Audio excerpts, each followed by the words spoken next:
¿Alguna vez has sentido un escalofrío que no proviene del frío, sino de una mirada invisible que recorre tu cuerpo en la más absoluta oscuridad?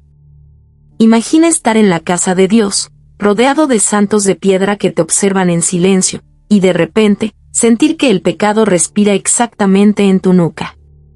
No un pecado abstracto, sino uno real, tangible. Un pecado con aroma a incienso, a rosas marchitas y a sudor frío. Dicen que el infierno no es un pozo de fuego, sino una memoria que no puedes borrar.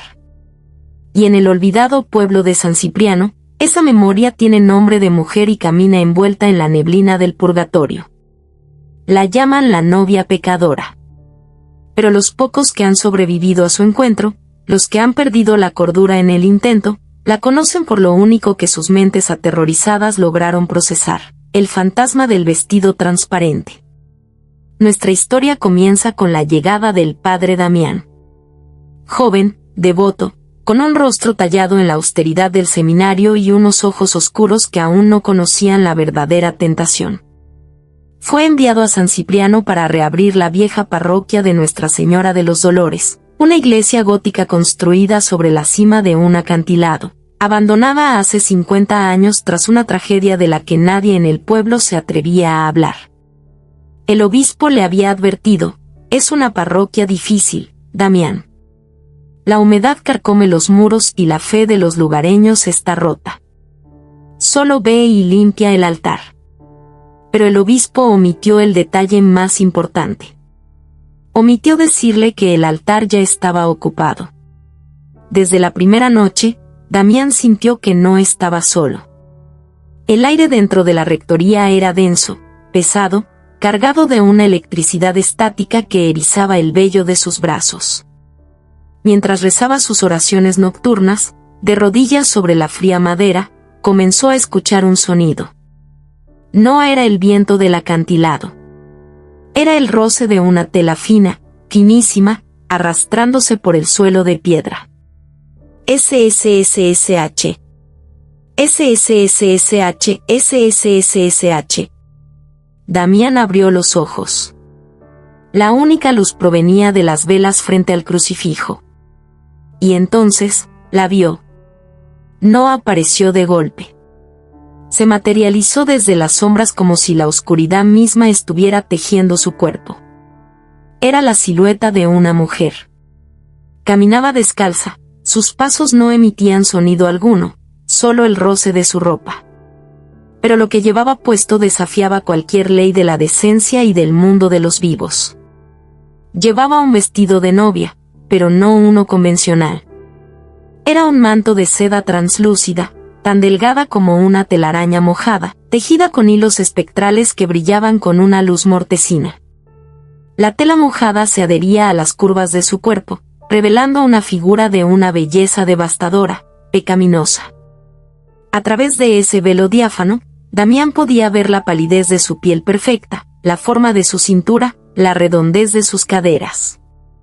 Pero la lujuria duró apenas una fracción de segundo en la mente del joven sacerdote, siendo reemplazada inmediatamente por un terror absoluto, paralizante. Porque al subir la mirada, a través de la misma tela transparente, Damián vio su castigo. El vestido revelaba su belleza, sí, pero también revelaba su muerte. Justo debajo de su pecho izquierdo, a través de la seda fantasmal, se abría una herida grotesca, un agujero negro de bordes putrefactos de donde su corazón había sido arrancado. La sangre que emanaba de la herida no era roja, era una sustancia oscura como el alquitrán que manchaba el vestido pero que, extrañamente, nunca llegaba a tocar el suelo. La mujer levantó el rostro. Llevaba un velo de encaje que cubría sus ojos, pero sus labios, pintados de un rojo intenso que contrastaba con su piel de cadáver, se curvaron en una sonrisa perversa. «Padre», susurró. Su voz no sonó en la habitación, resonó directamente dentro de la cabeza de Damián, como un eco dulce y venenoso. «He venido a confesarme. Pero me temo que mis pecados son contagiosos». Damián intentó retroceder, intentó alzar su crucifijo, pero sus músculos no respondían. estaba atrapado en el magnetismo de aquella aberración. La mezcla profana entre la atracción más primitiva y el horror más repulsivo lo había anclado al suelo. ¿Quién eres en el nombre de Dios?, logró tartamudear el sacerdote, sintiendo que el aire le faltaba. La aparición flotó un paso más cerca. El aroma a incienso de la iglesia fue reemplazado por un perfume embriagador a nardos frescos mezclado con el hedor dulzón de la carne descompuesta. ¿En el nombre de Dios?, rió la mujer, una risa cristalina que helaba la sangre. Fue en su nombre que me hicieron esto, Damián. El fantasma de la novia se acercó hasta quedar a centímetros del rostro del sacerdote. El frío que emanaba de su cuerpo translúcido le quemaba las mejillas. A través del velo, ella le transmitió sus memorias, obligándolo a ver el pasado, forzando la verdad en su mente como cuchillos de hielo. Su nombre era Isabella. 50 años atrás, era la mujer más hermosa y codiciada de San Cipriano. Pero Isabella había cometido el peor de los crímenes en un pueblo devoto y reprimido. Se había enamorado del hombre equivocado. No del hijo del alcalde, ni del terrateniente rico, sino del antiguo párroco de la iglesia, el padre Julián. Lo que comenzó como miradas furtivas durante la homilía, se transformó en encuentros apasionados y prohibidos en la oscuridad de la sacristía. Un amor clandestino, carnal, devorador. Pero en un pueblo pequeño, el pecado tiene olor y la gente tiene olfato. El obispo de aquella época se enteró de la herejía. Para proteger a la iglesia y al padre Julián, quien cobardemente la traicionó y la señaló como una bruja que lo había embrujado, el pueblo decidió tomar la justicia divina en sus propias manos. La noche en que Isabella iba a huir, la arrastraron al altar. La vistieron a la fuerza con un vestido de novia hecho de retazos, empapado en agua maldita, para purificarla. El mismo padre Julián, llorando lágrimas de hipocresía, sostuvo el cuchillo sagrado. La acusaron de seducir a un siervo de Dios y, como castigo por su lujuria, le arrancaron el corazón para que, según ellos, nunca más pudiera amar ni tentar a ningún hombre. La dejaron desangrarse sobre el mármol del altar, sola, vestida con la tela empapada que se adhería a su cuerpo inerte. La visión terminó de golpe. Damián cayó de rodillas, jadeando, vomitando bilis por la intensidad del horror vivido. Las lágrimas corrían por su rostro. Comprendía ahora el dolor, la traición. La iglesia no era la víctima aquí, la iglesia había sido el verdugo. Tú llevas sus mismas vestiduras, Damián, susurró Isabella, arrodillándose frente a él. La seda transparente rozó las rodillas del sacerdote. Su mano pálida e incorpórea acarició la mejilla de Damián. El contraste entre la sensualidad de su tacto y la visión de su pecho destrozado era una tortura psicológica insoportable. Ellos me desnudaron el alma y me juzgaron por mi piel. Ahora, estoy condenada a vagar eternamente mostrando la vergüenza que ellos me impusieron. Pero no me iré sola. ¿Qué quieres de mí?, lloró Damián, sintiendo que su fe, esa estructura rígida que lo había sostenido toda su vida, se desmoronaba como ceniza entre los dedos. ¿Justicia o condena?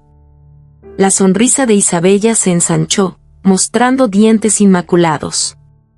El padre Julián murió de viejo, perdonado por sus iguales. Pero los descendientes de los hombres que me sujetaron aquella noche aún caminan por este pueblo. Aún rezan en estos bancos. Quiero que abras las puertas de la iglesia mañana a medianoche. Quiero que los cites a todos a una misa especial de purificación. Damián tragó saliva. ¿Y si me niego? Isabella se inclinó hacia él. Sus labios fríos rozaron la oreja del joven sacerdote. Damián sintió una excitación enfermiza mezclada con un pánico visceral. Si te niegas, joven padre, te tomaré a ti. Te arrastraré al purgatorio envuelto en mi vestido, y pasaremos la eternidad consumando el pecado por el que me asesinaron. Siente mi abrazo, Damián. ¿Crees que tu Dios puede salvarte de mi beso? El cuerpo translúcido de la novia se apretó contra él. Damián pudo sentir el frío intenso de su piel, la suavidad irreal de la tela invisible y el vacío palpitante de su pecho mutilado. El sacerdote cerró los ojos y, en un acto de rendición total, dominado por el miedo, la compasión y un deseo oscuro que no sabía que habitaba en él, asintió con la cabeza. La noche siguiente, las campanas de Nuestra Señora de los Dolores sonaron a medianoche. Un sonido seco, lúgubre. Atraídos por la curiosidad y la orden estricta del nuevo párroco, los líderes del pueblo, los nietos y herederos de los asesinos de Isabella, se congregaron en los bancos de madera crujiente. Damián estaba frente al altar. No llevaba su sotana habitual. Estaba pálido, sudando frío, sosteniendo el misal con manos temblorosas. Las velas de la iglesia comenzaron a parpadear. Una neblina fría empezó a arrastrarse por el suelo de mármol. «Hermanos», comenzó Damián, con la voz rota. «Hoy no estamos aquí para pedir perdón a Dios. Estamos aquí para pagar una deuda». De repente, las puertas de roble de la iglesia se cerraron de golpe, atrapando a todos adentro. Las velas se apagaron al unísono, dejando la nave en una penumbra iluminada solo por la luz de la luna que se filtraba por los vitrales rotos. Y entonces, desde el fondo del pasillo central, comenzó el sonido. SSSSH. SSSSH. SSSSH. Un grito de terror puro rompió el silencio de la iglesia. Los aldeanos se levantaron de golpe, pero sus pies estaban pegados al suelo, paralizados por una fuerza sobrenatural. Caminando lentamente hacia el altar, iluminada por una luz espectral azulada, estaba ella. La novia pecadora. Su vestido transparente ondeaba sin que hubiera viento, mostrando su figura sensual y la horrible herida negra en su pecho. El velo cubría su rostro, pero todos podían sentir su odio. El aire se volvió asfixiante. El aroma a nardos podridos llenó los pulmones de los presentes. A medida que Isabella avanzaba, los hombres que descendían de sus asesinos comenzaron a ahogarse. Se llevaban las manos al pecho, cayendo de rodillas, sintiendo como una mano invisible, fría como el hielo, atravesaba su carne y apretaba sus corazones. El fantasma no usó armas. Usó el terror. El terror absoluto de enfrentar la culpa. La seducción de su vestido los obligaba a mirar, y la visión de su herida los mataba de espanto. Uno a uno, los herederos de la culpa cayeron sobre los bancos, con los ojos en blanco y el corazón detenido por el miedo. Damián observaba la masacre desde el altar, inmóvil, sosteniendo el crucifijo al revés sin darse cuenta. Cuando el último hombre cayó, el silencio absoluto regresó a la iglesia de San Cipriano. Isabella, ahora de pie frente al altar donde había sido asesinada medio siglo atrás, se giró lentamente hacia el padre Damián. El vestido transparente ahora estaba manchado de un rojo vivo en el borde, alimentado por la venganza consumada. Se levantó el velo lentamente. Sus ojos, antes vacíos, ahora brillaban con una melancolía trágica y una pasión devoradora. Miró al joven sacerdote, que temblaba, debatiéndose entre huir o arrodillarse ante ella. «El altar está limpio, Damián», susurró Isabella. Su voz ya no era un eco aterrador, sino un susurro cálido de mujer. «Mi alma por fin pesa menos. Pero tú has visto demasiado. Has dejado que la oscuridad entre en tu templo». El fantasma se desvaneció lentamente en el aire, convirtiéndose en una lluvia de pétalos de nardos marchitos que cayeron sobre el suelo de mármol. Dicen que el pueblo de San Cipriano amaneció vacío al día siguiente. Los cuerpos fueron encontrados en la iglesia sin un solo rasguño, muertos de lo que los médicos llamaron terror agudo. ¿Y qué fue del padre Damián? Nadie volvió a verlo. Algunos dicen que huyó, loco, incapaz de reconciliar su fe con lo que presenció. Pero hay otra leyenda. una que los pastores susurran cuando la niebla cubre el acantilado. Dicen que si miras de cerca por las ventanas rotas de la vieja iglesia de Nuestra Señora de los Dolores a medianoche, no verás a un sacerdote rezando. Verás a un hombre con una sotana andrajosa, arrodillado frente al altar, acariciando obsesivamente un trozo de tela transparente, susurrando el nombre de Isabella, esperando eternamente en la oscuridad a que el fantasma del vestido regrese para darle el beso que le prometió.